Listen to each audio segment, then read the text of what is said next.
From the streets to the studio, from crisis to recovery, from awareness to action. Ask the Messengers. We bring you real talk about public health, addiction and recovery, and the issues that matter most in our communities. The message is hope. The message is change. Ask the Messengers begins now. Today on Ask the Messengers, as the local election season continues, you will hear from even more candidates stepping up to serve. While we do not endorse any individual, we're giving them a platform to share their vision so you can decide what matters most. And we take you inside the NCADD of Greater Detroit's Beyond the Bottle event, where we interview those on the front lines of addiction recovery.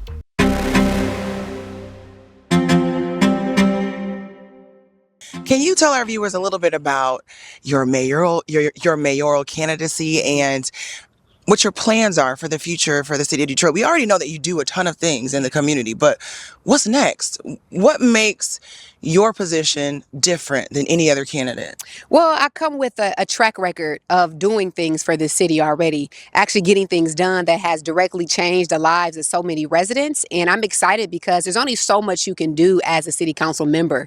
And now serving as mayor, I have the ability to turn it up a notch and ensure that everyone in the city, all of our neighborhoods, those who oftentimes have felt left out or neglected, have the opportunity to feel the growth of Detroit. So I am going to focus on ensuring that we are building homeowners, creating more affordable housing. I want to be a champion of education in Detroit because we know that we have to better improve the educational outcomes of our students here in the city. And then we got to get back to investing in our neighborhoods, which I hear from every resident in this city is like neighborhoods has to be next. So I am going to ensure that we are really growing, rebuilding, bringing more development and amenities back into our neighborhoods, because that has to be the next phase of Detroit, is how do we grow Detroit in our neighborhoods to ensure that communities and families can grow in Detroit. We're also going to continue to focus on public safety because we want people to feel safe. But overall, we want to create Detroit as a destination city, a place where our young people don't feel like they have to go to Chicago or DC or LA for opportunity.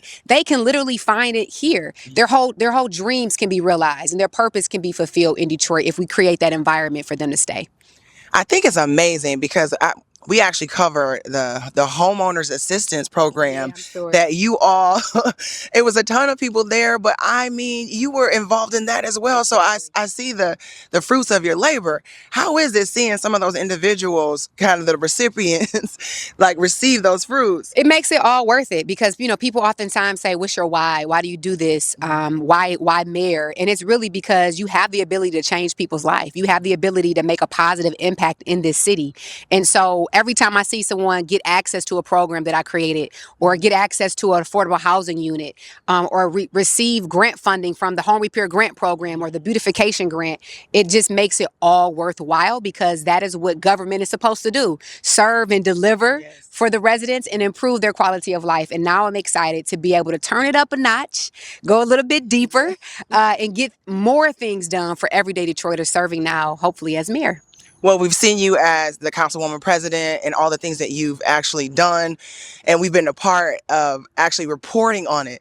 And what a privilege and an honor it is to be a part of the buyback program. I saw so many people there and I talked to people, lawyers, individuals whose lives have changed. Beautification Project Clean Slate. Obviously, there's more to come. You guys, listen, we just want you to be educated voters. Make sure you go and read the platform. MarySheffield.com. Go back, say it again. MarySheffield.com has it all on there. Listen, go out and vote. She's running for mayor. You've seen her. For you, Detroit. I'm running for you. This is not about me. It's about us. I'm running for the betterment of this city. Our job here at Ask the Messengers is to educate our viewers. And that is what we're doing. Make sure you get out and vote. Listen, get out and vote, okay? Get out to vote, y'all. Your voice is important. They are already counting out a huge demographic of Detroiters not to show up. And we got to do better, y'all. We got to get out because if you don't vote, you're letting other people decide who should represent you. And local politics are so important. It's almost just as important or more important than our president. And oftentimes there's so much attention on who we vote on a national level, but all politics are local. So get out to vote. Hi, everybody. We are having a good time here in the studio. Ask the Messengers TV show. You probably already know who she is. You know her name, her face, but I'm going to let her introduce herself and tell you what she's running for. Thank you. I am Santil Jenkins. I'm a candidate for mayor of the city of Detroit, and I'm so happy to be here. Thank you so much for coming on. We always want to give our viewers informed information. A lot of people, they don't read. They kind of know information from someone else. We want to give them firsthand information. So tell our viewers why you're running for mayor. Yeah, I'm running for mayor because I love this city, Siobhan, and I think it should be a city where every child can grow, live, thrive safely in their home, in their neighborhood, in their schools.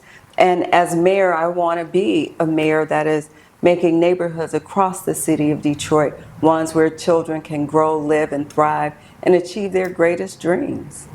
And I don't mean to stump you up because I know you're very well spoken. But why not run for city council or city council president? Why run for mayor? As you know, I've been a member of city council, a proud member of city council, and former city council president as well. The city council does a good job of creating policies and legislation that impact the city, but the mayor is responsible for boots on the ground. The mayor is the one who determines the policies within the police department and who the police chief is, and what programs are funded, not funded. Although city council approves the city budget, this past year, city council put a lot of work into budget amendments, but it still only impacted about 3% of the city's budget. The mayor's responsible for trash being picked up, the lights being on, partnerships throughout the city like Detroit Workforce Development. So you can have a much greater impact on the city as mayor. You all know we have our eyes peeled for workforce development now. Like, all of our viewers were out there working, trying to keep the lights on. That's right. If you wanted our viewers to know anything else that you wanted to know, speak to the camera, let them know. Sure. You mentioned keeping the lights on. That's what I've been doing for the last 10 and a half years. I have been the CEO of the Heat and Warmth Fund, which is a nonprofit that helps struggling families keep their lights on, their gas on, their water on. And that's important to me because I grew up in a house where ends didn't always meet, right? And we got our lights cut off, our gas cut off. So I see you. Detroiters who are out there focused on workforce development, who are struggling every day, I see you because I've struggled. I grew up in a household where my parents struggled. So I want you all to know that as your mayor, I'll be working on your behalf every single day.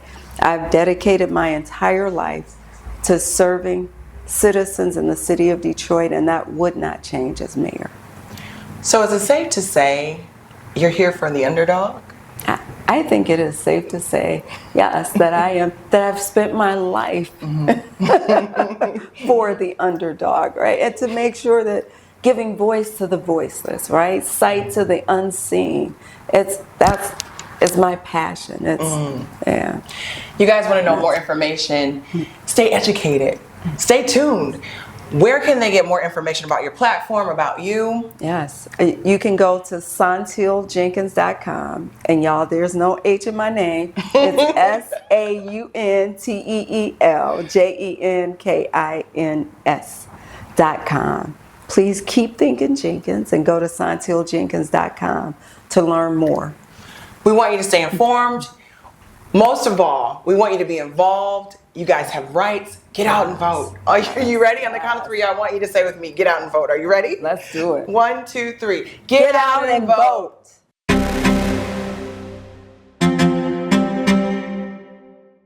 Hi, everybody. Welcome. We like to give you information so that you can make informed decisions. Sitting right next to me is Mr. Todd Perkins. He told me to call him TP. That's what a lot of people call me. That's what my clients call me, So, yes, that's me. Okay, Todd, let's get right into it. Tell us why. Why run for mayor for the city of Detroit? I'm running for the life of the city of Detroit, because when I look up and I see the people who want to take the mantle, I only have fear of God, but I have concern about the people that want to do it.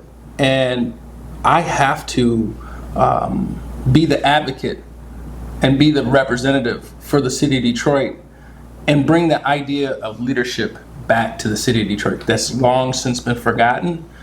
Just like a lot of the neighborhoods have been long since forgotten. And so this is a city that's given me so much. I'm at a point in time in my career that I must give back. And this is a journey of service. Speaking of giving, should you become mayor, what do you plan on giving the citizens of Detroit? What do you plan on doing? What's your platform? First and foremost, there's 4 things that you have to do. You have to have public safety. You can't grow a city, because the reality is you have to grow your city not only from population base to increase the tax base that you have here. You have to grow it from a business perspective to increase the number of businesses. There needs to be a small business revival revolution at this point. Because when I grew up in the 70s, you saw a lot of black businesses thriving, and you saw that change over the 80s and 90s, because I don't think the attention has been paid to small business. So you have to see those things, but you have to have public safety, getting back to that, because people have to feel safe and businesses have to feel safe in order to come back. Number 2 is education. Everybody doesn't necessarily say education because the mayor doesn't control the school board, right? But we control, a leader doesn't care who's at the head of the helm of something. If they're the leader, they're going to drive the narrative. And driving that narrative, that having education as a forefront in our mind, because I talk to realtors, and realtor will say, he's about to sell this house, or she's about to sell this house to a couple with young kids. What's the first question that couple's going to ask the realtor? How are the schools? Right? And if the realtor cannot respond in a positive way about these are schools that I would send my kids to, those people they have the money to go other places. So that's education. And then the other 2, we have a 13-point plan, but the other 2 of the top 4 is housing and economic development. Economic development has to happen in the neighborhoods. It has to. And I've had so many people who have, older than myself, who have heard that statement before, and who have listened to other people who have promised that before, and now they're just tired and they're just willing to accept the status quo. See, I push the status quo, and I think that that's scary to a lot of people, and I think that's scary to a lot of big businesses, because they think, oh, here comes Perkins with this socialist mindset, or with this idea of, I'm Perkins for the people. That's our slogan. I created the people's voice, which fought Black Lives Matter, which also stood for reparations. I did it for us to have a voice. You know what I'm saying? And I'm willing to put forward my resources. Like, I've done all these things on my own time and my own dime. And my dad always says, sometimes people, we buy what we want and we beg for what we need. And that's why I've found it necessary over the years to make sure that we financially support our organizations, whether it be Lupus Detroit, which, my first wife passed away from lupus, so we created a lupus scholarship. But these are things that you want to do to announce the importance of identity. Because in this city, I feel like they're trying to steal our identity. When you have so many Black people leaving, and they want to talk about the resurgence of the population that's coming back, but who's coming back? You know what I'm saying? And they're not looking at that demographic. Not that I don't want, I want it to be black and white. I want white people to come here. That's not the question. But the problem is no one's asking the question of why those other people left. And when you start asking those questions, you'll figure out why, and then you'll put in place so that doesn't happen again. Oh my goodness, get ready, you guys. There's a lot that he plans on doing. Make sure you go to his website or his page. Tell them where they can find PerkinsForThePeople.com. PerkinsForThePeople.com. And that's I heard a lot. PerkinsForThePeople.com. Just the letter number 4. Words. Yes. Make sure you make informed decisions. You heard him talking about public safety, housing, education, developing the outskirts beyond downtown. Listen. Whatever you do, get out and vote. Get out and vote. Be educated and get out and vote. You ready? We're going to say get out and vote. Are you ready? You gotta vote. Listen, you ready? 1, 2, 3. Get out and vote. Are you running for office? Come share your message on Ask the Messengers. No endorsements, just your voice, your vision. Be seen, be heard, be part of the conversation. Contact us today to schedule your segment.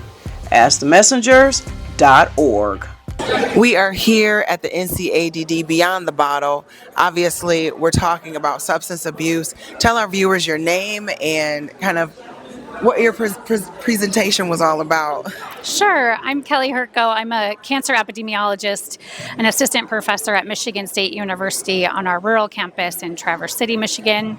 And I presented today on the epidemiology of alcohol consumption and cancer risk, talking about what we know from the recent U.S. Surgeon General's report on the link between alcohol consumption and cancer, and also alcohol consumption patterns across the U.S. and in Michigan, and then also some of the directions that the research field is looking at to try to think about how we can promote reduction of alcohol consumption as a cancer prevention strategy.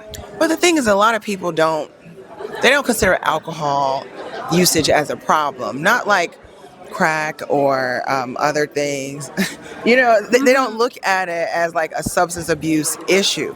What would you say to those individuals? Well, I think it's really important in the case of cancer to recognize that even low amounts of alcohol that's consumed within the national guidelines for the dietary recommendations is associated with an increased risk of cancer. And so though it's legal and it's, for those over 21, it doesn't even have to be problematic drinking, heavy drinking, binge drinking. Any amount of alcohol increases the risk of cancer. And there's a lot of evidence in the literature about that. So I think there needs to be more awareness. People can make their choices, but they should have that information.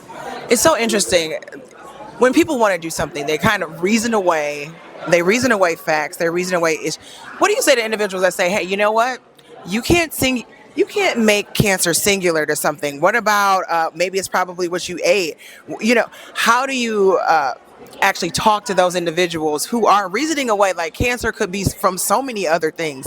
You can't just say it's from alcohol. What would you say to those individuals? It is a true statement that cancer is multifactorial, and it's usually not one single exposure that's going to lead to the diagnosis of that disease. But if you also think about empowering yourself to make choices that can help reduce that risk, especially seeing a family member go through a cancer diagnosis and that struggle, it is one thing that somebody can take power over to do and change, then take advantage of that. There are certainly some family members that have genetic heredity components that they can't change, right? But if there's a behavior that we can reduce or eliminate that can potentially lead to a reduction in your likelihood of being diagnosed with cancer, then I would think it's one that you should take, or at least have the knowledge so that you can make that inferred choice. Yes, just because, it's possible to have a predisposition, but if you can change getting cancer by changing your diet, changing what you drink. Tell our viewers the dietary recommendation for the amount like drinks for women and men. And I was really surprised. Your presentation actually took me off guard because I was like, wait, what? Really? Oh my goodness. I just kind of want to give them a little insight. Yes. So there are recommendations that are across the board depending on the organization, but for the U.S., the dietary guidelines are 2 drinks or less per day for men and 1 drink or less per day for women. Now, why is that? You guys are out there thinking what I thought at first. Why do men get to drink more than women and it not affect them as much? From the World Cancer Foundation, from their website, and I had this on one of my slides, they said that it's in part because of the smaller body size, and I think also differences in metabolism. But that's a generalization because there are a lot of people that have different factors that impact their metabolism of alcohol, right? And we're not making targeted different recommendations for everybody. But that's one of the reasons. Also, breast cancer is one of the most common cancers diagnosed among women, and it's linked to breast cancer. So, there is evidence that it might be even more impactful for women to reduce reduce their alcohol consumption.